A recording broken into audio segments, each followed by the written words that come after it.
This is the beginning of a series where we survey through the history of the relationship between fact and value in Western philosophy.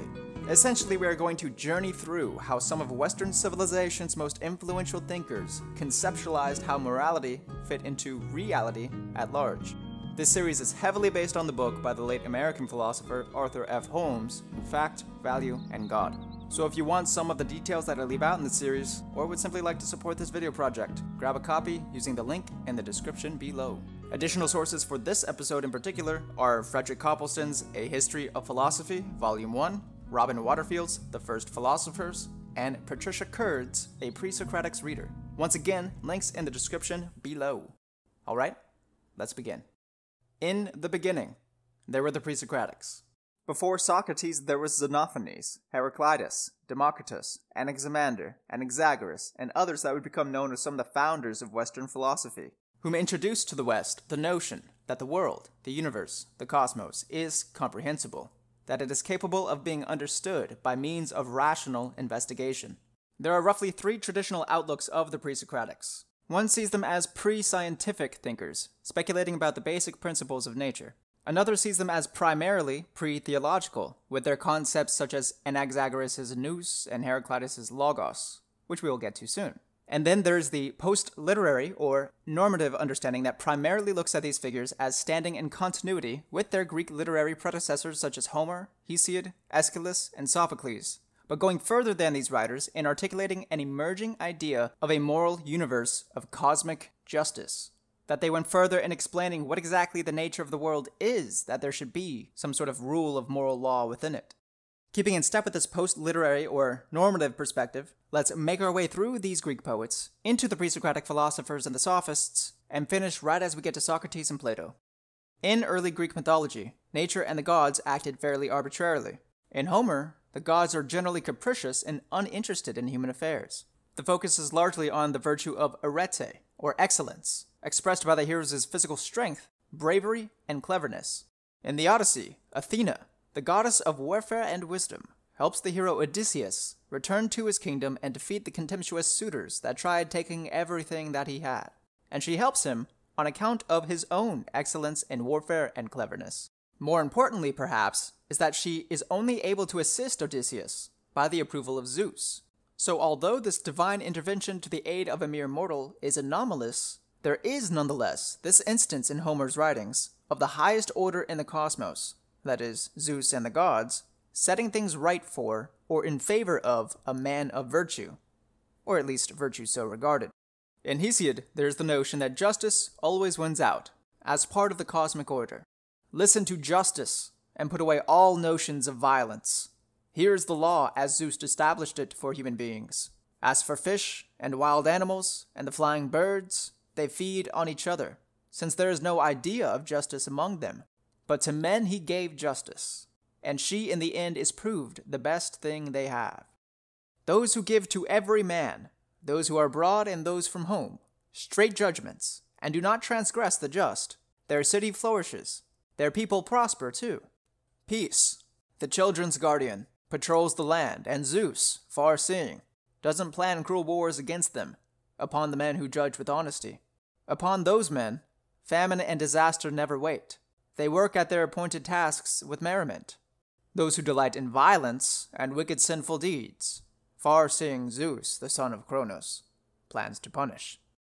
In these passages of Hesiod are the ideas that 1.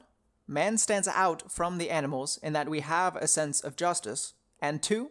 That just and fair peoples and cities are provided peace and prosperity, while Zeus punishes the wicked and the unjust.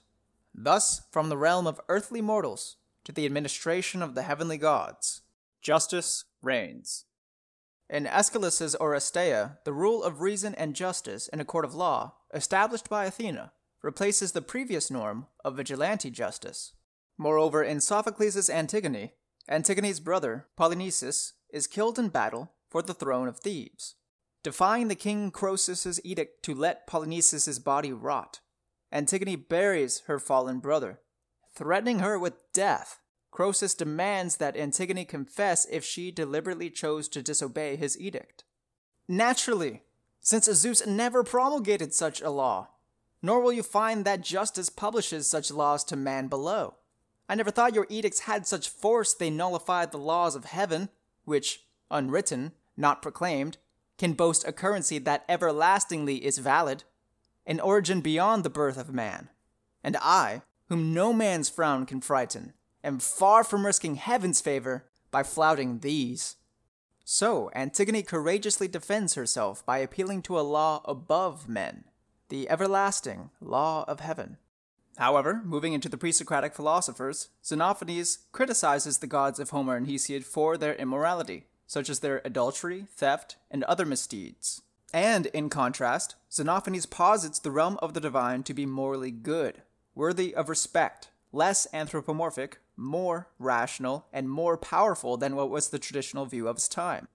As Xenophanes seems to have seen it, although not in his words, a cosmic order in which the divine order is out of sync with moral order presents a cosmic discord, or injustice, worthy of outspoken conceptual rejection. In Anaximander, we see a rejection of the view of nature as capricious, and the positing of nature as a kind of trespassing of opposite forces that find their ultimate origination and destiny in a single reality that he calls apeiron, which means the boundless, the indefinite, or the infinite, the latter of which being the least accurate translation, but perhaps the most helpful in getting the point across. The arche, the originating point or first principle of the cosmos, is neither water, such as his predecessor Thales postulated, nor any of the other things called elements, but some other nature which is apeiron, out of which come to be all the heavens and the worlds in them, the things that are perish into the things from which they come to be, according to necessity, for they pay penalty and retribution to each other for their injustice in accordance with the ordering of time. Notice that he uses the moral language of justice in describing the operations of nature. The substantial opposites in nature, such as hot and cold, light and dark, or summer and winter, for example, pay penalty and retribution to each other for their injustice. As Copleston puts it, this is an instance of the extension of the conception of law from human life to the universe at large. However, as we get to Heraclitus, we see a more explicit expression of the harmony or extension of human law with divine law. Those who speak with understanding must rely firmly on what is common to all, as a city must rely on its law, and much more firmly.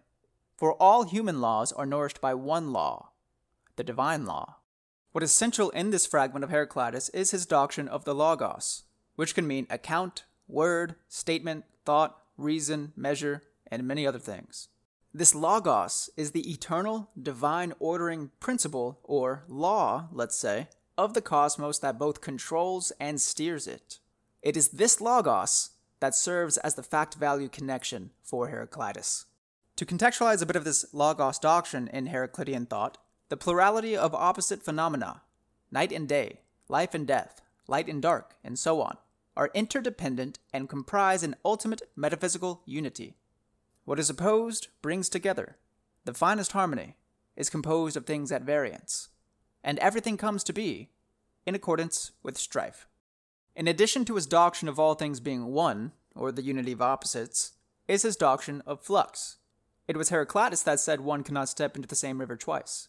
As Patricia Curd puts it, Heraclitus insists that, despite unceasing change in the cosmos, there is an unchanging principle, the logos, that both governs and explains these changes. The river remains, but the waters change. Indeed, it is precisely the constant change of water that styles it a river, making flux and stability interdependent opposites.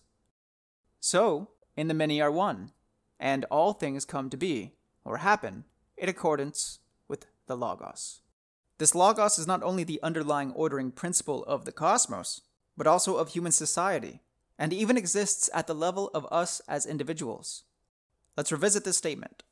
Those who speak with understanding must rely firmly on what is common to all, as a city must rely on its law, and much more firmly. But all human laws are nourished by one law, the divine law. What is common to all is this logos, which, on the level of the individual, is perhaps most manifest in our rational nature.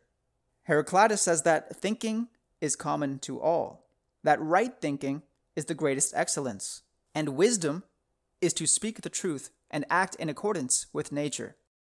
In Presocratic philosophy, perhaps the closest thing we have to Heraclitus' logos is Anaxagoras' nous, or mind.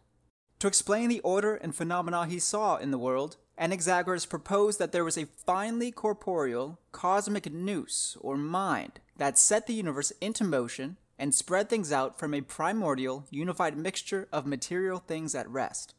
This nous controls all things and animates plants, animals, and mankind. However, his successors such as Plato and Aristotle would come to lament that, for as much as they resonated with Anaxagoras' thought and theory of nous, he never postulated what the end or purpose of this nous-induced cosmic order might be. This absence in Anaxagoras makes building a comprehensive ethic that harmonizes with reality at large a bit more difficult than it would have been otherwise. But as we now approach Democritus, you'll notice a very stark shift in tone. In Democritus, we have no cosmic logos, no divine nous, and not even the gods, though they prophesy, control natural phenomena like do the gods of Homer and Hesiod. Instead, we are met with what is known as atomism. Atomism is a mechanistic view of the world, according to which nature is fundamentally atoms and void. The Greek word for atoms, atoma, means indivisibles or uncuttables. On this view, atoms are eternally existent, indivisible, indestructible substances that make up all physical objects. Atoms vary in size and shape, but are all too small for the human eye to see. Rather, what we see are chance conglomerations of atoms. Beside the atoms, or actually between the atoms, is the void, the empty or empty space, where atoms are not. The void, put simply, is the space between atoms. Seen from a broader perspective, subspecie eternitatis, reality on this view is an infinite number of atoms spinning in an infinite void for all eternity. All that exists are atoms, the void, and the endless chaotic rearrangement of atoms. As for everything else, mere convention. To quote, by convention, or custom, sweet. By convention, bitter. By convention, hot. By convention, cold. By convention, color. But in reality, atoms and void. Now, how do these facts connect with Democritean values? Well, there's no shortage of difficulty synthesizing Democritus' writings on ethics by themselves, leave alone how they connect with his metaphysics. With that said, though, the primary emphasis of his ethics is that the good is located in the mind of the individual, with an emphasis on things such as cheerfulness, equanimity, and maximizing pleasure in a kind of tempered hedonism. And even though there's debate regarding Democritus' fact-value connection, Waterfield writes the following. Hippolytus reports, in effect, that Democritus saw the whole of human life as futile, since he believed that we inhabit a world which is a chance concatenation of atoms, and we may be destroyed at any moment by collision with another world, and which is subject to bombardment by alien diseases, he might well have encouraged us to achieve contentment, which is also glossed as composure, equanimity, and freedom from fear. Otherwise, his philosophy could easily induce a state of panic.